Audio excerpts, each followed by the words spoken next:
Hi hello ನಮಸ್ಕಾರ. ಅಶ್ವ ಹೆಲ್ತ್ಗೆ ಸ್ವಾಗತ. ನಾನು ಗುರುಪ್ರಸಾದ್.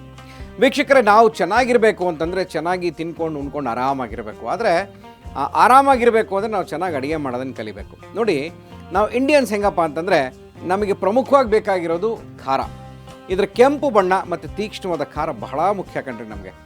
ಸಾಂಬಾರಿರಲಿ, ಈ ಸ್ಪೈಸಿ ಉಪ್ಪಿನಕಾಯಿ ಇರಲಿ ಅಥವಾ ನಾನ್ ವೆಜ್ ಇರಲಿ, ಕೆಂಪು ಹೊಳೆಯುವಂಥ ಮಸಾಲೆ ಸಾಂಬಾರಾಗಿರಲಿ, ಅದಕ್ಕೆ ಮೆಣಸಿನ್ಕಾಯಿ ಅಂದರೆ ಚಿಲ್ಲಿ, ಇದಿಲ್ಲದೆ ನಾವು ಅಡುಗೆನ ಕಲ್ಪಿಸ್ಕೊಳ್ಳೋದಕ್ಕೂ ಕೂಡ ಅಸಾಧ್ಯ. ಆದರೆ ಈ ಖಾರದ ಬಗ್ಗೆ ಇಲ್ಲೊಂದು ಅಚ್ಚರಿಯಾದಂಥ ವಿಚಾರ ಇದೆ. ನಮ್ಮ ಅಡುಗೆ ಮನೆಯ ಖಾರದ ರಾಜ ಭಾರತಕ್ಕೆ ಸೇರಿದಲ್ಲ. ಆಶ್ಚರ್ಯ ಆಗ್ತಾ ಇದೆಯಾ? ಹಾಗಾದರೆ ಈ ಮೆಣಸಿನಕಾಯಿಯ ಮೂಲ ನೆಲೆ ಯಾವುದು? ಎಲ್ಲಿಂದ ಇದು ಬಂತು? ಯಾವ ಸಮಯದಲ್ಲಿ ನಮ್ಮ ದೇಶಕ್ಕೆ ಬಂತು ಅಂತ ನಿಮಗೆ ಗೊತ್ತಾ? ಗೊತ್ತಿಲ್ಲ ಅಂದರೆ ಸ್ಕಿಪ್ ಮಾಡದೆ ಈ ವಿಡಿಯೋ ನೋಡಿ.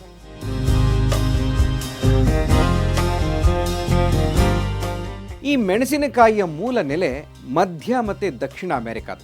ಹೌದು, ನಾವು ಹೆಚ್ಚಾಗಿ ಇಷ್ಟಪಡುವಂಥ ಚಾಕ್ಲೇಟು ಮತ್ತು ಮೆಕ್ಕೆಜೋಳ ಹುಟ್ಟಿದಂಥ ಪ್ರದೇಶದಿಂದಲೇ ಈ ಮೆಣಸಿನಕಾಯಿನೂ ಕೂಡ ಭಾರತಕ್ಕೆ ಬಂತು. ಹಾಗಾದರೆ ಮೆಣಸಿನಕಾಯಿ ಪ್ರಯಾಣ ಶುರು ಆಗಿದ್ದು ಹೇಗೆ ಗೊತ್ತಾ? ಸುಮಾರು 500 ವರ್ಷಗಳ ಹಿಂದೆ, ಅಂದರೆ 15ನೇ ಶತಮಾನದಲ್ಲಿ ಭಾರತದ ಕರಿಮೆಣಸು ಅಂದರೆ ಬ್ಲ್ಯಾಕ್ ಪೆಪ್ಪರ್ ಮತ್ತು ಇತರೆ ಮಸಾಲೆಗಳ ಹುಡುಕಾಟದಲ್ಲಿ ಈ ಯುರೋಪಿಯನ್ ನಾಯಕ ಇದ್ನಲ್ಲ, ಕ್ರಿಸ್ಟೋಫರ್ ಕೊಲಂಬಸ್, ಆತ ಸಮುದ್ರಯಾನ ಮಾಡ್ತಾ ಮಾಡ್ತಾ ಶುರು ಮಾಡ್ದ. ಆದರೆ ಅವನು ತಲುಪಿದ್ದು ಭಾರತನಲ್ಲ, ಬದಲಿಗೆ ಅಮೆರಿಕವನ್ನು. ಅಲ್ಲಿ ಅಂದರೆ ಅಮೆರಿಕದಲ್ಲಿ ಇವರಿಗೆ ಒಂದು ಖಾರದ ಕೆಂಪು ಹಣ್ಣು ಸಿಕ್ತು. ಅದು ಭಾರತದ ಕರಿಮೆಣಸಿನಷ್ಟೇ ಖಾರವಾಗಿತ್ತು. ಹಾಗಾಗಿ ಯುರೋಪಿಯನರು ಅದನ್ನು ಮೆಣಸಿನ ಒಂದು ವಿಧ ಅಂತ ಭಾವಿಸಿ ಅದನ್ನು ಚಿಲ್ಲಿ ಪೆಪ್ಪರ್ ಅಂತ ಹೆಸರಿಟ್ಟರು.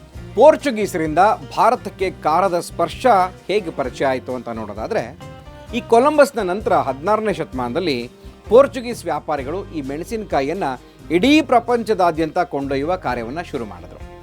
ಆಫ್ರಿಕಾ ಮತ್ತು ಏಷ್ಯಾದ ಮೂಲಕ ಪ್ರಯಾಣಿಸಿದ ಈ ಖಾರದ ಹಣ್ಣು ಕೊನೆಗೆ ಭಾರತದ ಕರಾವಳಿ ತೀರವನ್ನು ತಲುಪಿತು. ಇನ್ನು ಈ ಖಾರದ ಹಣ್ಣು ಭಾರತಕ್ಕೆ ಬಂದ ವರ್ಷ ಯಾವುದು ನೋಡೋದಾದರೆ, ಸುಮಾರು 1510ನೇ ಇಸ್ವಿನಲ್ಲಿ ಪೋರ್ಚುಗೀಸರು ಗೋವಾದಲ್ಲಿ ತಮ್ಮ ವಸಾಹತನ್ನು ಸ್ಥಾಪನೆ ಮಾಡಿದಾಗ ಅವರು ಬೇರೆ ಬೇರೆ ಬೆಳೆಗಳ ಜೊತೆ ಈ ಮೆಣಸಿನಕಾಯಿಯನ್ನು ಕೂಡ ತರ್ತಾರೆ. ಭಾರತೀಯರು ಮೆಣಸಿನಕಾಯಿಯನ್ನು ಒಪ್ಕೊಂಡಿದ್ದು ಯಾಕೆ ಗೊತ್ತಾ? ಮೊದಲಿಗೆ ಈ ಮೆಣಸಿನಕಾಯಿಯನ್ನು ಗೋವಾದಲ್ಲಿ ಕೇವಲ ಕುತೂಹಲಕಾರಿ ಸಸ್ಯ ಅಂತ ಬೆಳೀತಾ ಇದ್ರು. ಆದರೆ ಭಾರತೀಯರಿಗೆ ಅದು ಬೇಗನೆ ಇಷ್ಟ ಆಯಿತು. ಖಾರ, ಮೆಣಸಿನಕಾಯಿ ಕೊಡುವಂತಹ ತೀವ್ರವಾದ ಖಾರ ಇತರೆ ಯಾವುದೇ ಮಸಾಲೆ ಪದಾರ್ಥಗಳು ಕೊಡ್ತಾ ಇರಲಿಲ್ಲ. ಗಾಢವಾದ ಬಣ್ಣ, ಈ ಮೆಣಸಿನಕಾಯಿ ಸಾಂಬಾರುಗಳಿಗೆ ಕೆಂಪು ಬಣ್ಣವನ್ನು ನೀಡುತ್ತೆ, ಆಕರ್ಷಕ ಬಣ್ಣವನ್ನು ಕೊಡ್ತಾ ಇತ್ತು. ಬೆಳೆಯೋದಕ್ಕೆ ತುಂಬ ಸುಲಭ. ಭಾರತದ ಹವಾಗುಣಕ್ಕೆ ಮೆಣಸಿನಕಾಯಿಯನ್ನು ಬೆಳೆಯೋದಕ್ಕೆ ಸುಲಭವಾಗಿಸ್ತು. ಸೊ ನಮ್ಮ ಭಾರತದಲ್ಲಿ ಖಾರದ ಹಣ್ಣನ್ನು ಹೆಚ್ಚಾಗಿ ಬೆಳೆಯೋದಕ್ಕೆ ಆರಂಭ ಮಾಡಿದ್ರು. ಒಂದೇ ಒಂದು ಶತಮಾನದ ಒಳಗೆ ಗೋವಾದಿಂದ ಇಡೀ ಭಾರತದಾದ್ಯಂತ ಮೆಣಸಿನಕಾಯಿ ಮಹತ್ವ ಹರಡಿತು ಅಂತ ಹೇಳಬಹುದು. ಕರಾವಳಿ ತೀರದಿಂದ ಹಿಡಿದು ಒಣ ಪ್ರದೇಶಗಳು ಮತ್ತು ಉತ್ತರದ ಮೊಘಲರ ಅಡುಗೆ ಮನೆಗಳವರೆಗೂ ಈ ಕಾಯಿ ಅತ್ಯಗತ್ಯ ಅಂತ ಅನ್ನಿಸ್ಕೊಳ್ತು. ಭಾರತದಲ್ಲಿ ಮೆಣಸಿನಕಾಯಿ ಬರೋ ಮೊದಲು ಖಾರದ ಮೂಲ ಯಾವುದಾಗಿತ್ತು ಗೊತ್ತಾ? ಮೆಣಸಿನಕಾಯಿ ಬರೋಕ್ಕೂ ಮೊದಲು ಭಾರತೀಯ ಅಡುಗೆಯಲ್ಲಿ ಖಾರ ಕೇವಲ ಕರಿಮೆಣಸು, ಹಿಪ್ಪಲಿ, ಶುಂಠಿ, ಸಾಸಿವೆ ಮತ್ತು ಇತರೆ ಸ್ಥಳೀಯವಾಗಿ ಬೆಳೀತಾ ಇದ್ದಂತಹ ಮಸಾಲೆಗಳು ಬರ್ತಾಯಿದ್ವು. ಮೆಣಸಿನಕಾಯಿ ಬರೋದಕ್ಕೂ ಮೊದಲು ರಸಂ, ಸಾಂಬಾರು ಮತ್ತು ಬಿರಿಯಾನಿಗೆ ಹೆಚ್ಚು ಮೆಣಸನ್ನು ಬಳಸ್ತಾ ಇದ್ರು.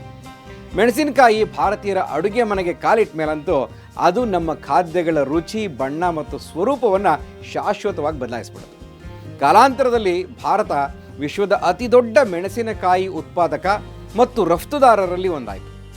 ಭಾರತದಲ್ಲಿ ಮೆಣಸಿನಕಾಯಿ ವಿಧಗಳನ್ನು ನೋಡೋದಾದರೆ, ಗುಂಟೂರು ಮೆಣಸಿನಕಾಯಿ ಆಂಧ್ರ ಪ್ರದೇಶ ಭಾಗದಲ್ಲಿ ಬೆಳೀತಾರೆ, ಬಹಳ ಖಾರ ಮತ್ತು ಕಡು ಬಣ್ಣ ಇದೆ. ಇನ್ನು ಬ್ಯಾಡಗಿ ಮೆಣಸಿನಕಾಯಿ ನಮ್ಮದೇ ಕರ್ನಾಟಕದಲ್ಲಿ ದಟ್ಟವಾದಂತಹ ಕೆಂಪು ಬಣ್ಣ, ಕಡಿಮೆ ಖಾರ, ಆದರೆ ಅದರ ಸುವಾಸನೆ ಬಹಳ ಸೂಪರ್ ಆಗಿರುತ್ತೆ. ಇನ್ನು ಕಾಶ್ಮೀರಿ ಮೆಣಸಿನಕಾಯಿ ಗಾಢವಾದಂಥ ಕೆಂಪು ಬಣ್ಣ, ಖಾರದಲ್ಲಿ ಸ್ವಲ್ಪ ಸೌಮ್ಯ ಸ್ವಭಾವ ಅನ್ಬೋದು, ಸಾಂಬಾರ್ಗೆ ಮಾತ್ರ ದಿ ಬೆಸ್ಟ್. ಇನ್ನು ಭೂತ್ ಜೋಳಕಿಯ ಅಸ್ಸಾಂ ಭಾಗದಲ್ಲಿ ಬೆಳೀತಾರೆ. ಒಂದು ಕಾಲದಲ್ಲಿ ಇದು ಪ್ರಪಂಚದ ಅತ್ಯಂತ ಖಾರವಾದ ಮೆಣಸಿನಕಾಯಿ ಆಗಿತ್ತು. ಅರ್ಧ ಪ್ರಪಂಚದ ದೂರದಿಂದ ಬಂದ ಈ ಖಾರದ ಚಿಕ್ಕ ಹಣ್ಣು ನಿಮ್ಮ ಜೀವನದ ಅವಿಭಾಜ್ಯ ಅಂಗವಾಗಿದೆ. ಈ ಸಣ್ಣ ಹಣ್ಣಿನ ಮಹಾನ್ ಪಯಣಕ್ಕೆ ಮತ್ತು ಅದನ್ನು ಭಾರತಕ್ಕೆ ಉಡುಗೊರೆಯಾಗಿ ತಂದ ಪೋರ್ಚುಗೀಸ್ ನಾವಿಕರಿಗೆ ಒಂದು ಕ್ಷಣ ಧನ್ಯವಾದ ಹೇಳೋದನ್ನು ಮರಿಲೇಬೇಡಿ.